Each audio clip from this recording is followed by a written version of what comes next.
And now, CCW News presents Holy Crap, This Is Actually Happening. Don't Mess with Texas edition, January 29, 2024. I'm Chuck U. Farley. The big news this week comes from the southern border, where Texas and Washington, D.C. are in a literal Mexican standoff.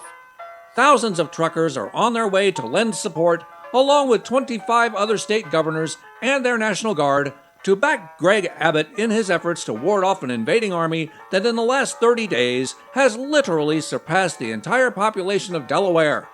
I swear, I am not making this up. While Biden's so-called border control agents wave in streams of all-male, military-aged invaders for whom they make sandwiches and offer free transportation and cell phones, Abbott and his crew are furiously reinstalling razor wire to ward them off. Liberals are big mad that terrorists and future Democrat voters, but I repeat myself, might be thwarted from strolling over Biden's fully open borders.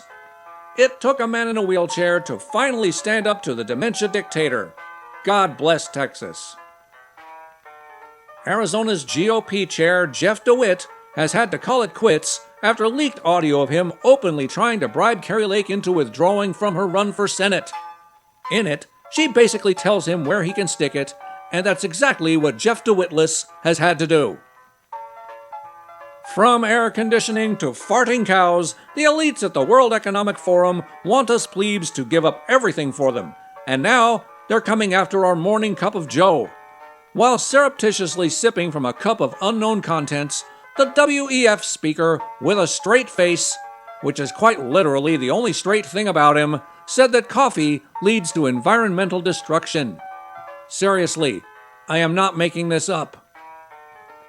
Speaking of climate change, San Diego saw so much rain this week that SeaWorld is underwater and has had to temporarily close because its fish are getting wet, which makes just about as much sense as the rest of the climate change alarmism.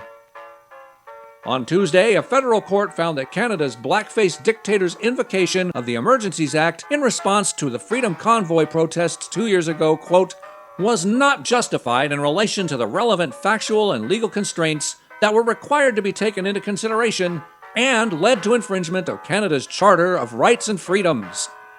Tyrant Trudeau's response?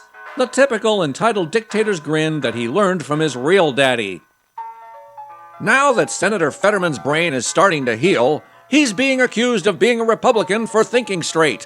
In fact, they are calling him a traitor for not wanting to commit genocide against the Jews. I swear, I am not making this up. Meanwhile, old Lunch Bucket Joe is so in tune with the working man that he stole a hard hat and proceeded to wear it backwards for a photo op. Pravda, backed by Snopes and other socialist water carriers, swooped in to ensure we did not trust our lying eyes and must not say anything that would embarrass our dearly departed leader, then quietly had to walk it back when Twitter allowed enough free speech to prove the fact-checkers false yet again. For CCW News, this has been Holy Crap, This Is Actually Happening! I'm Chuck U. Farley. Good night, and may God help us.